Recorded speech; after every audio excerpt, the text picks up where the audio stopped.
Buenas, nos volvemos a encontrar para seguir con nuestra materia, con estos temas, ¿no? Que ojalá nos descubran cosas y nos lleguen a apasionar, a formar, purificar y a profundizar. Con esos dos primeros capítulos nos hemos adentrado, aparte del introductorio, nos hemos adentrado en lo que era el planteamiento de la escatología preparada y alumbrada en el Antiguo Testamento y después ya revelada y ultimada en el Nuevo Testamento. Y hemos estado viendo eso, la perspectiva de la escatología bíblica. Bien, ahora entramos ya en lo que llamaríamos la escatología sistemática, ¿no? Es decir, la reflexión teológica sobre ese fundamento bíblico que se ha hecho tradición en la Iglesia, ha desarrollado un credo y que es el que ilumina, ¿no?, nuestra existencia y le da sentido, y desde ahí alimenta nuestra esperanza cristiana.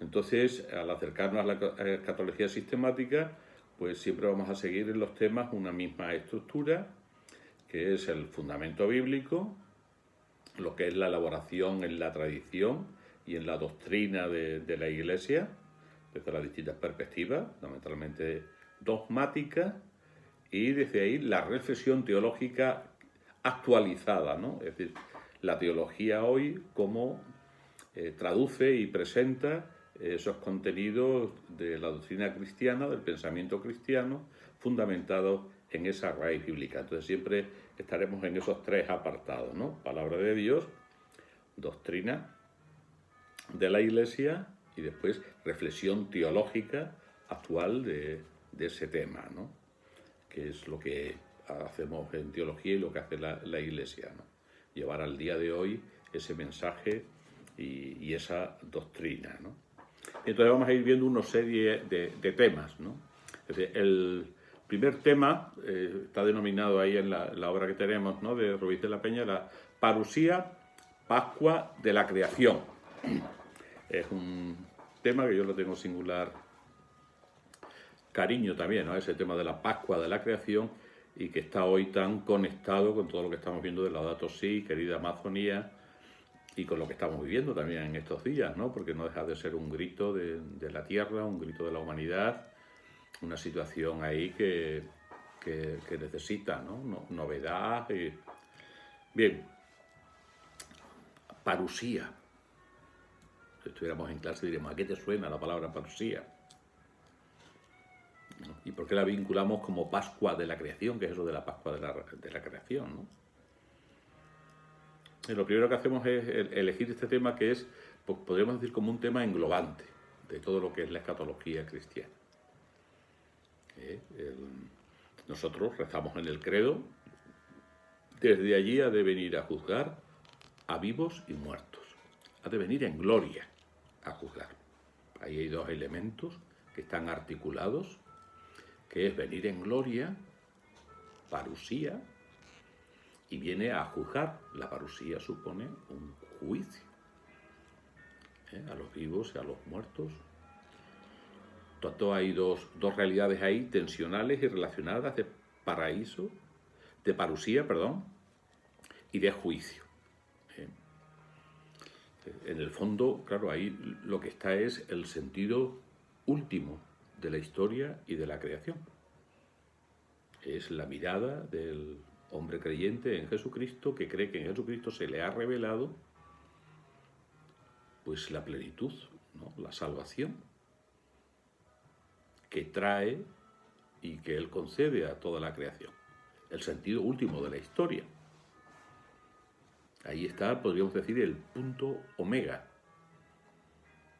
La historia ha tenido un comienzo, punto alfa, que cuando leemos la teología de la creación y estudiamos la antropología y todo eso lo hizo por amor, pues ese fundamento del alfa se revela ahora como fundamento también del omega, ¿no?, creados por amor para el amor pleno, que ya veremos, ¿no?, que se revela como la integración en el amor trinitario, ¿no?, Por lo tanto, estamos hablando de conceptos que son de totalidad.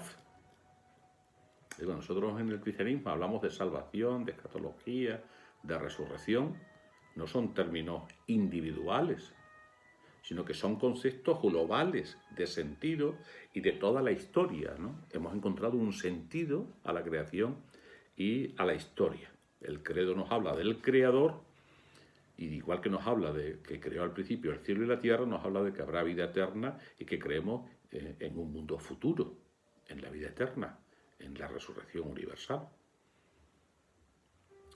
Y un principio, que es el protológico de creación, asienta y fundamenta la posibilidad de tener una esperanza de un punto omega y de plenitud.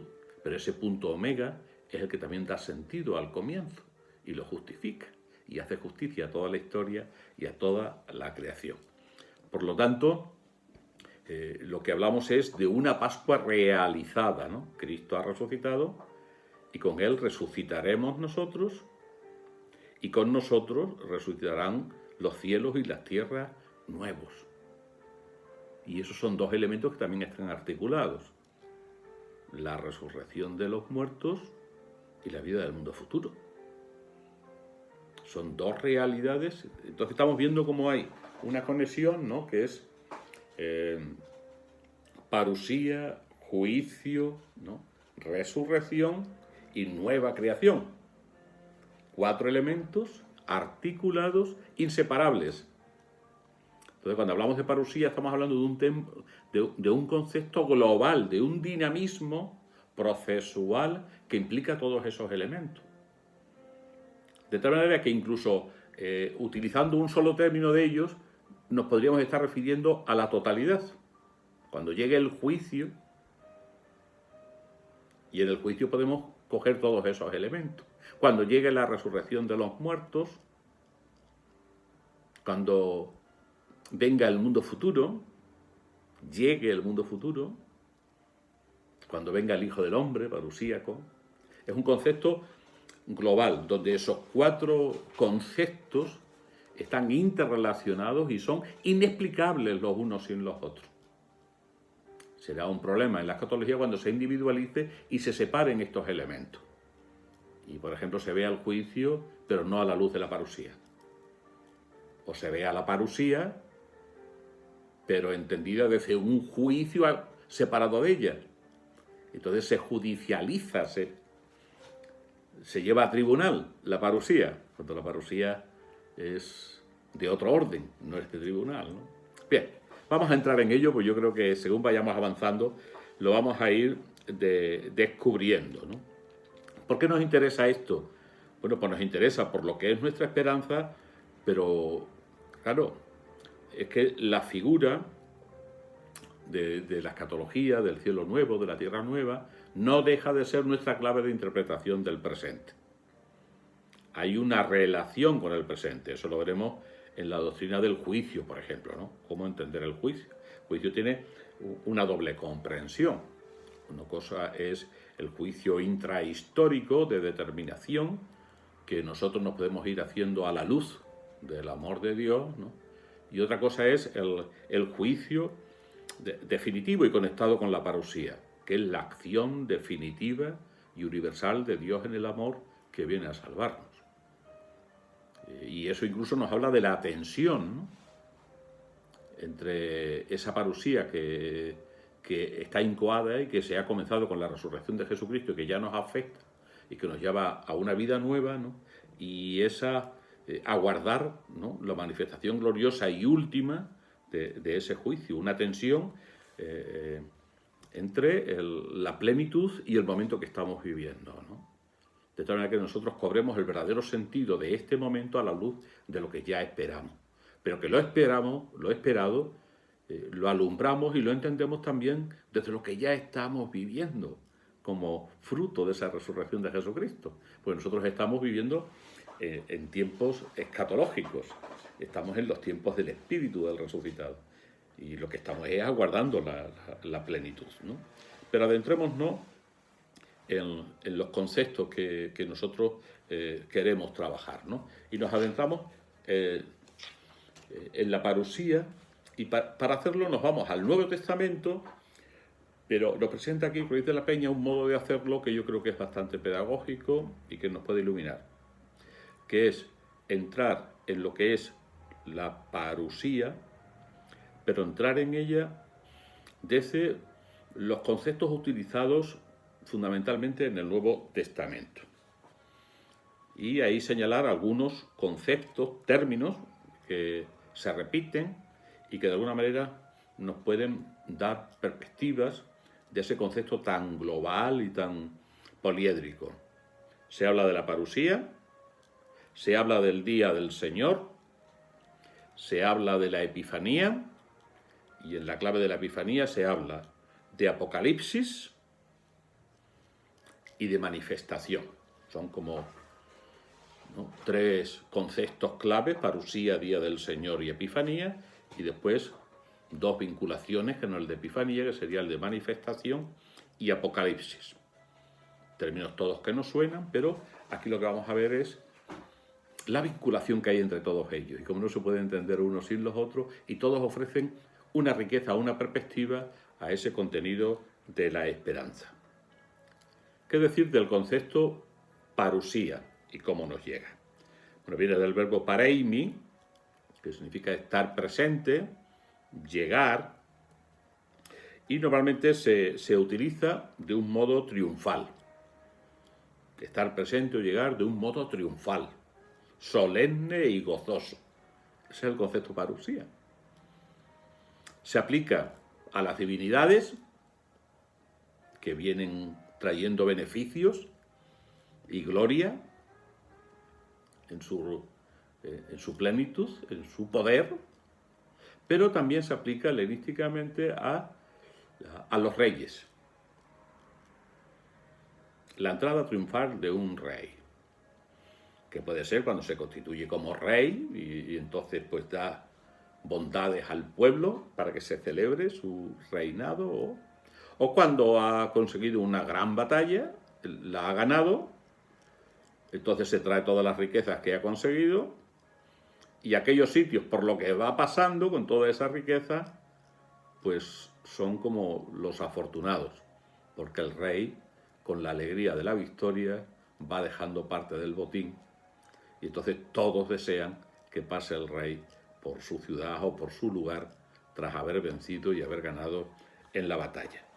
Por lo tanto, es un sentido de júbilo y de fiesta lo que ese concepto tiene, ¿no? Bien, pues este término se acoge por parte de las comunidades cristianas y el Nuevo Testamento lo utiliza como, le da un uso técnico dentro del pensamiento y la teología cristiana. Es decir, es un concepto que no lo encontramos en el Antiguo Testamento, sino que es incorporado en el Nuevo Testamento y es incorporado con una identidad propia y específica que va a ser la cristiana. Entonces, ¿cómo aparece el sentido de parusía y cómo se utiliza en el Nuevo Testamento? Pues por una parte se utiliza, hay un bloque de textos, ¿no?, que los tenemos ahí, ¿no? Mateo 24, 3, Primera Tesalonicenses 2:19, Segunda Tesalonicenses 2:18. ¿Y cómo se presenta? Bueno, pues se habla de un fin del mundo. Llegará un momento en que nosotros, pues, descubramos, ¿no?, fin del mundo, ¿no? Aquí se entiende que el mundo está acabando y que habrá una nueva creación. Y en otros textos, pues se habla de ese fin, pues como un juicio. Llegará el momento en que seremos juzgados, ¿no? Si miramos, por ejemplo, 1 Tesalonicenses 4:18, 13-18, ahí vemos una descripción, ¿no?, de ese elemento. 1 Tesalonicenses 4, 13-18, lo conocemos, lo hemos oído muchas veces, sobre todo en las liturgias ezequiales. No sé si con el sentido que tiene, pero dice: hermanos, no queremos que estéis en la ignorancia respecto de los muertos, para que no os entristezcáis como los demás que no tienen esperanza. Porque si creemos que Jesús murió y que resucitó, de la misma manera Dios llevará consigo a quienes murieron en Jesús. Os decimos esto como palabra del Señor. Nosotros, los que vivamos, los que quedemos hasta la venida del Señor, no nos adelantaremos a los que murieron. El Señor mismo, a la orden dada por la voz de un arcángel y por la trompeta de Dios, bajará del cielo. Y los que murieron en Cristo resucitarán en primer lugar. Después nosotros, los que vivamos, los que quedemos, seremos arrebatados en nubes junto a ellos, al encuentro del Señor en los aires, y así estaremos siempre con el Señor. Consolaos mutuamente con estas palabras. Pues claramente hay todo un proceso, ¿no?, de inspiración bíblica donde aparecen pues los conceptos de la apocalíptica judía del Antiguo Testamento: voz del arcángel, trompetas, nubes, resurrección de los muertos. Lo mismo hace en Mateo, en el capítulo 24, se utilizan también estos términos apocalípticos, ¿no? Y en Segunda Tesalonicenses también se habla de las tribulaciones, del combate previo al fin de la historia. Son elementos que hablan de un momento de fin, de acabamiento, pero que tienen fundamentalmente un sentido de transformación. La historia ha tenido un comienzo y la historia tendrá un final, pero no un final catastrófico, no un final, será el acabamiento, ¿no?, el agotamiento, para que haya algo nuevo, La iluminación de esto estaría en la primera carta a los Corintios, en el capítulo 15, que es el capítulo de la resurrección. Ahí podemos ver también el esquema de comprensión de la parusía, ¿no?, como elemento glorioso y transformador, ¿no? Los versículos, el capítulo 15 de 1 Corintios, versículos del 23 al 28. Este tema es central y volveremos a utilizarlo en escatología. Dice: del mismo modo que Adán, así en Cristo todos revivirán. Vale. Pero cada cual en su rango. Cristo como primicias. Luego los de Cristo en su venida. Luego el fin, cuando entrega a Dios Padre el reino, después de haber destruido todo principado, dominación y potestad. Porque debe él reinar hasta que ponga a todos sus enemigos bajo sus pies. El último enemigo en ser destruido será la muerte, porque ha sometido todas las cosas bajo sus pies. Mas cuando diga que todo está sometido, es evidente que se excluye a aquel que ha sometido a él todas las cosas.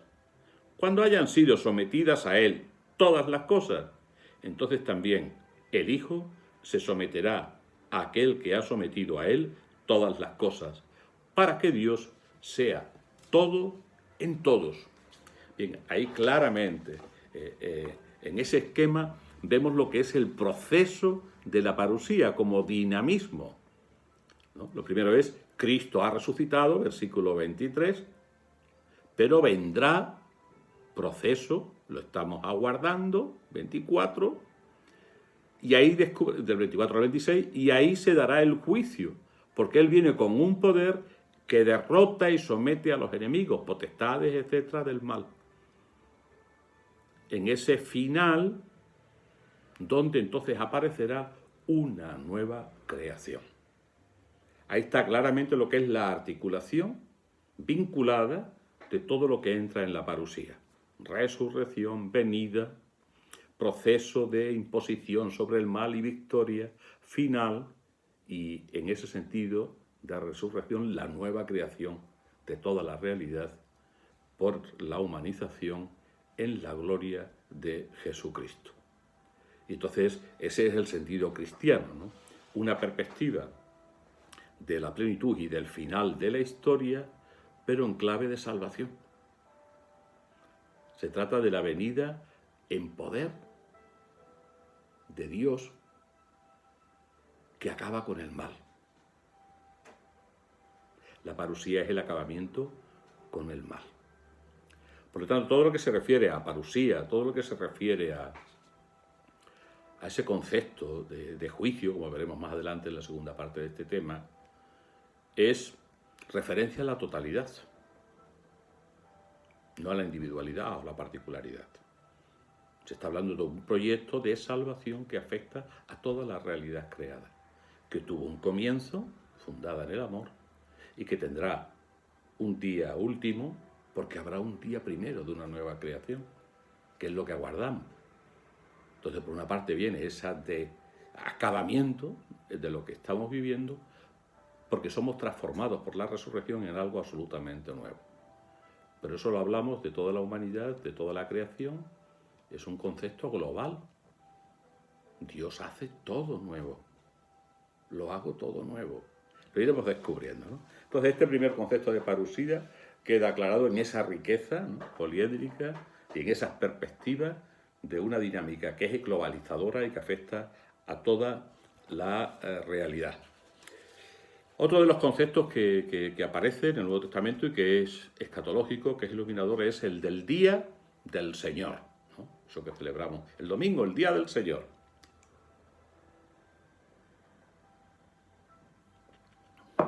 Bien, pues ese día del Señor tiene novedad, pero se enraiza fuertemente en el Antiguo Testamento. ¿Os acordáis, no? El día de Yahvé, el día del juicio. Ahora el Nuevo Testamento traduce ese día de Yahvé por el día del Señor, refiriéndose a Cristo. De tal manera que entonces vemos que hay una lectura cristológica de ese día, que era el esperado, que era el último, era cuando Dios iba a actuar. Se trata, ese día último viene con dos claves, era el día del juicio, elemento judicial, pero era el día en que Dios iba a actuar definitivamente, consumación de un proceso. Y cuando eso ocurriera, pues se iba a manifestar triunfalmente la acción y el poder de ese Dios Salvador. Cuando eso se da en Cristo, pues es en Cristo donde vemos ese elemento judicial. Él es el que nos hace justicia, el que ha consumado el proceso que se ha iniciado con su resurrección, pero que estamos aguardando su manifestación triunfal última. Y eso provoca en nosotros, en la Iglesia, vivir en la expectativa. Los cristianos somos los que estamos expectantes, aguardando esa manifestación gloriosa de Jesucristo. ¿Cómo hablan de esto los sinópticos? Pues hablan de la venida del Hijo del Hombre. Cuando venga el Hijo del Hombre, todos esos textos, ¿no? En referencia a Daniel 7, donde se había ese proyecto mesiánico de plenitud escatológica, veréis al Hijo del Hombre venir sobre las nubes, ¿no? Entonces ya veíamos esa aplicación que se hace Jesús de ese concepto del Hijo del Hombre en la condición de siervo y en la condición gloriosa. Aquí cuando se habla del día de nuestro Señor Jesucristo es esa venida en condición gloriosa, ¿no? Ese día se habla ahí. Y viene con los signos de su poder, que ya se dan entre nosotros, ¿no? En este sentido, los sinópticos ya nos están hablando de parusía, nos están hablando de ese momento, ¿no?, que muchas veces exegéticamente se dice, no, eso es algo que incorpora Pablo, hasta Pablo no se ve esa perspectiva parusíaca, escatológica. No, en los sinópticos ya la descubrimos, decía, había mentalidad de parusía en los primeros cristianos desde los comienzos, que Pablo después recoge y elabora más teológicamente, pero la visión de la parusía viene dada desde antes, ¿no? Desde antes.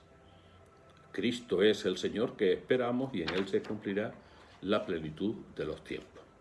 Junto a eso aparece también el concepto, decíamos, epifanía, en esa doble vinculación de Apocalipsis y manifestación en el vocabulario neotestamentario, ¿no? ¿Qué se entiende por epifanía? Pues vemos que se utilizan las cartas pastorales del Nuevo Testamento. No utiliza el concepto parusía y utiliza, sin embargo, el concepto epifanía.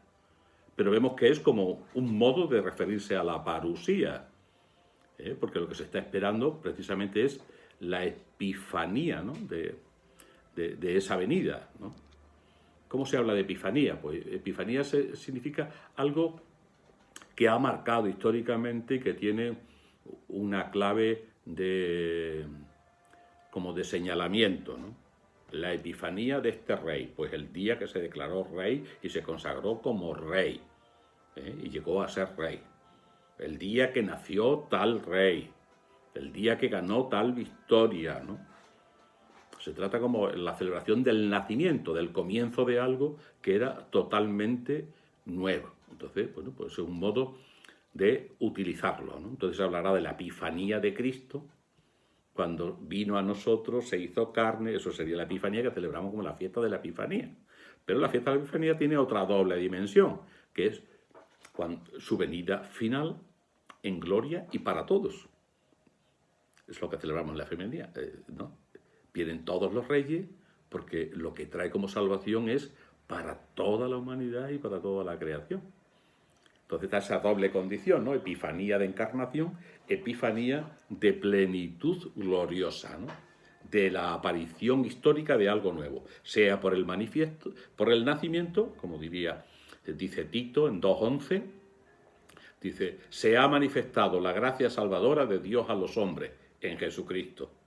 Y seguidamente en el versículo 13 del capítulo 2 de la carta a Tito dice, y estamos aguardando la feliz esperanza y la manifestación de la gloria, de la gloriosa manifestación de Dios, de nuestro Salvador Jesucristo.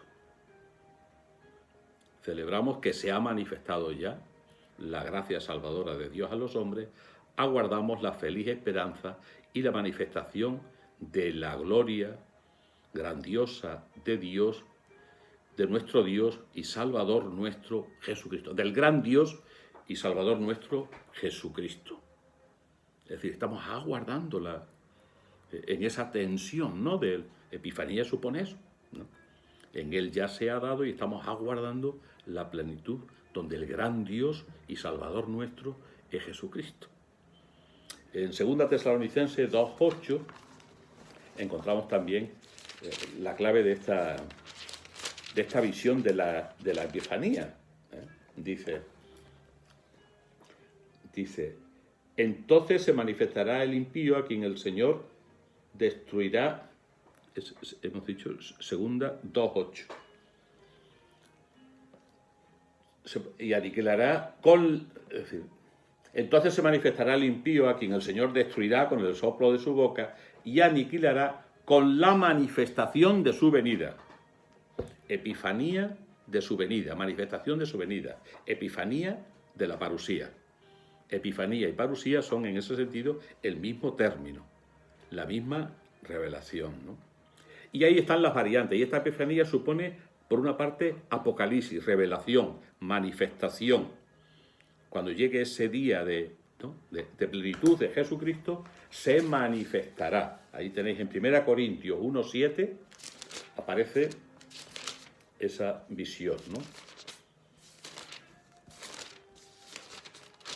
De relación. Así, ya no os falta ningún don de gracia a los que esperáis la manifestación de nuestro Señor Jesucristo, la manifestación, la revelación, el apocalipsis de nuestro Señor Jesucristo. Será la manifestación de Dios, ¿no? Y ahí nosotros entraremos en la participación de la gloria, que está a punto de revelarse, dirá Pedro en la primera carta, ¿no? Partícipes de la gloria que está a punto de manifestarse. La gloria que se va a manifestar, pues eso es la parusía, el apocalipsis, ¿no? Y, por otra parte, también se utiliza el término fanero, del verbo fanero, manifestarse.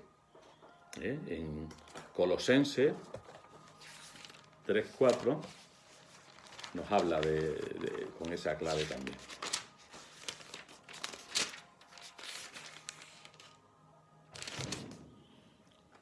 Cuando aparezca Cristo, vida vuestra, entonces también vosotros apareceréis gloriosos con Él, a aparecer.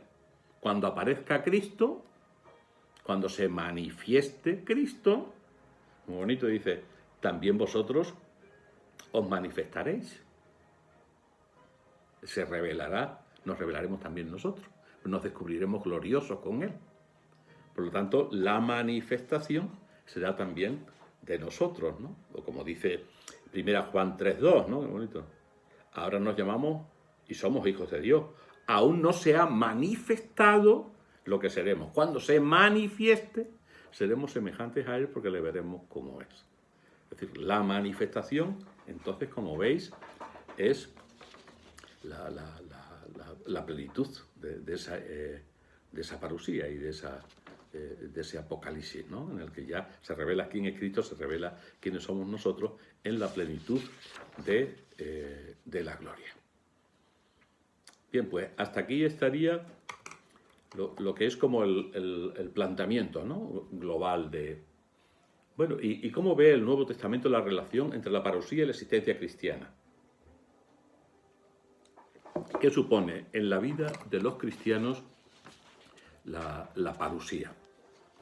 Bueno, pues lo primero que hay que decir es que la Iglesia nace bajo el grito de Maranatá. Las primeras comunidades cristianas eran comunidades muy escatologizadas. Es decir, giraban toda su vida y toda desde la esperanza escatológica, ¿no? Gravitaban escatológicamente. Es más, lo que suponía el centro de la comunidad era la Eucaristía. Y la Eucaristía se entendía como el sacramento de la parusía. Todavía lo guardamos nosotros, ¿no? Anunciamos tu muerte. Proclamamos tu resurrección. Ven, Señor Jesús. Ese Maranatá es el grito de la Iglesia. Es lo que identifica a la Iglesia. Y es la novedad que aporta desde Cristo ante el Antiguo Testamento. Y ve la Eucaristía como un proceso de escatología, ¿no? Beberéis hasta que bebamos esto en el reino, ¿no? Tomad y comed, bebed, no lo volveréis a beber hasta la plenitud escatológica. Y les produce eso lo que les produce alegría, la fracción del pan, cosa que harán hasta que Él vuelva.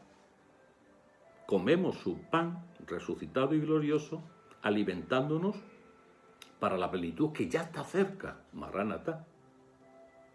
Bien esperado y bien cercano, como habíamos visto, ¿no? Entonces, en ese sentido, la comunidad vive de Cristo ha venido, ha muerto y ha resucitado, y Cristo lo aguardamos, vendrá en plenitud. Entonces, la Iglesia vive en esa tensión. Cristo ya ha resucitado, nosotros resucitaremos al término de la historia. Por eso aguardamos, Jesús ha de venir, y ha de venir de los cielos, con plenitud y con poder. El hombre creyente es el que lo espera,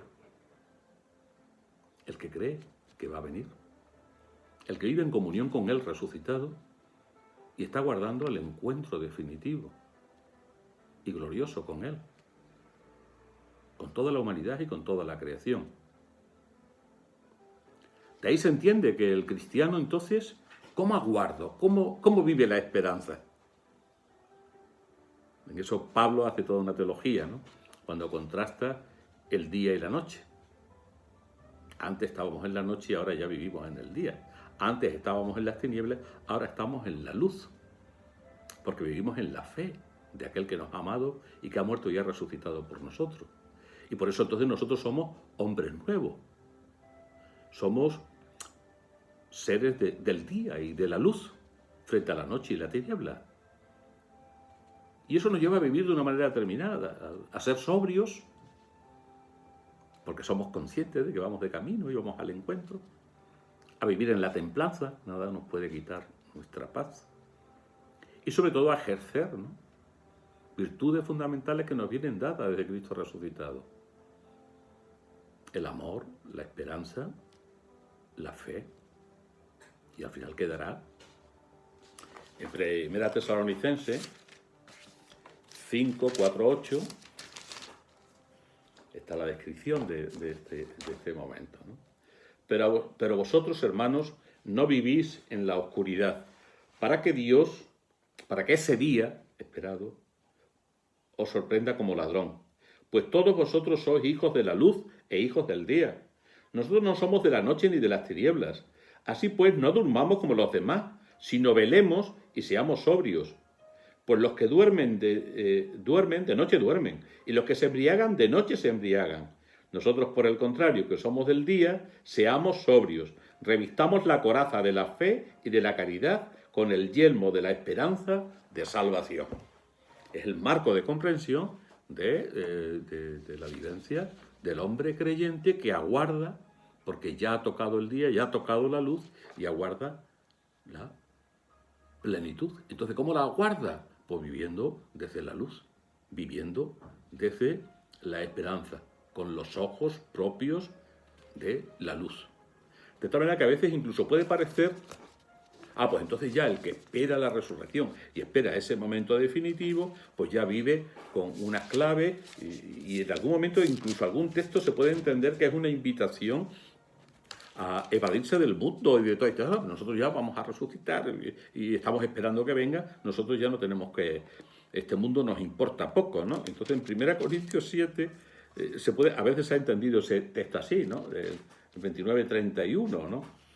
Os digo pues, hermanos, el tiempo es corto, por tanto, los que tienen mujer vivan como si no la tuviesen, los que lloran como si no llorasen, los que están alegres como si no los tuviesen, los que compran como si no poseyesen, los que disfrutan del mundo como si no disfrutasen, porque la apariencia de este mundo pasa.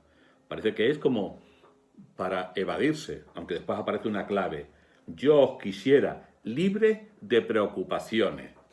El horizonte entonces de vivir así es que nada de eso es absoluto, ni permanente, ni eterno.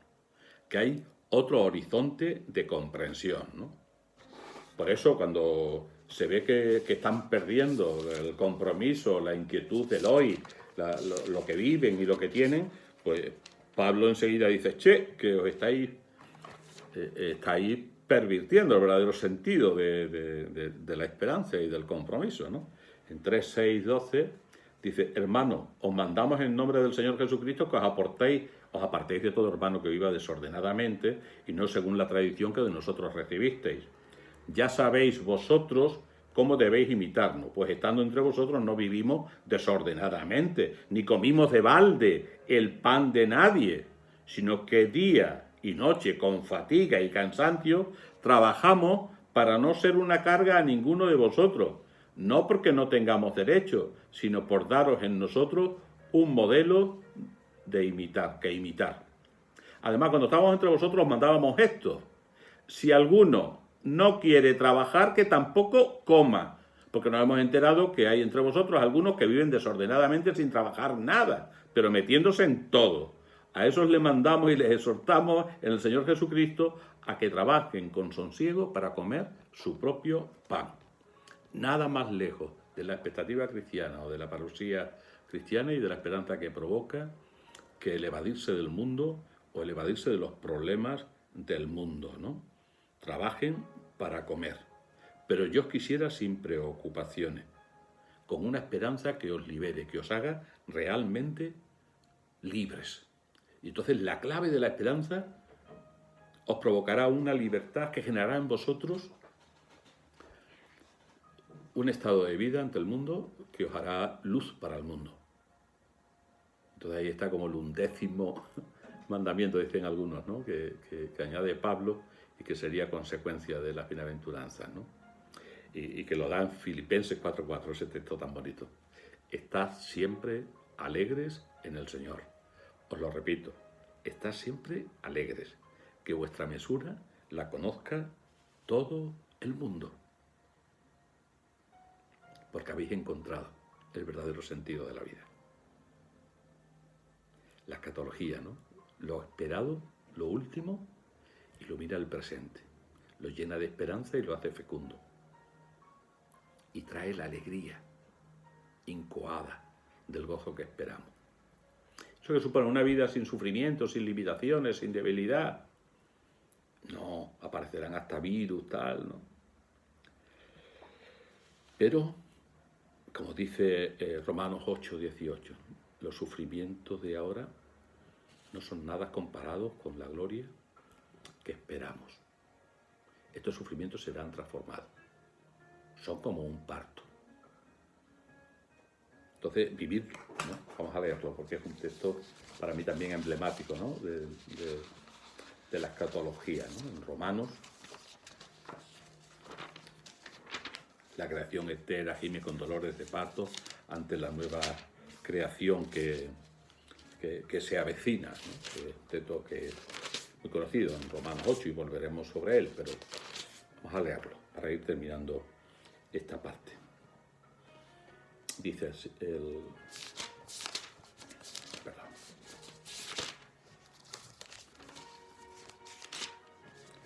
Romanos 8, 18.